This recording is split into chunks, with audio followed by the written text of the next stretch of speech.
Direktur Yayasan Lembaga Perlindungan Konsumen YLPK Bali, Putu Armaya menyayangkan sikap pemerintah daerah yang tidak tegas dalam mengendalikan toko modern.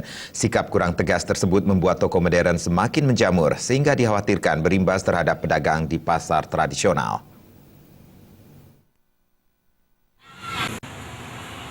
Direktur Yayasan Lembaga Perlindungan Konsumen YLPK Bali, Putu Armaya menilai, langkah pemerintah daerah di Bali untuk menghentikan pemberian izin pembangunan toko modern belum berjalan dengan baik.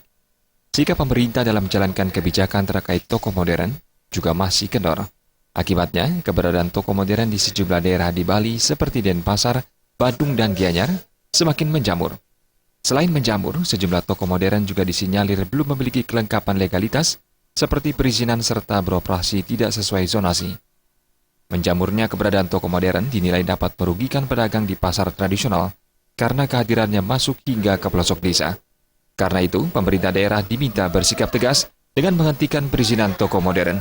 Kalau tanpa dibatasi, tidak diberikan kuota, ya jelas ini akan sangat mematikan pasar tradisional yang ada. Dan sekarang saatnya pemerintah daerah, bupati, wali kota itu megang kendali. Megang kendali harus tegas, kalau memang men-stop ya stop.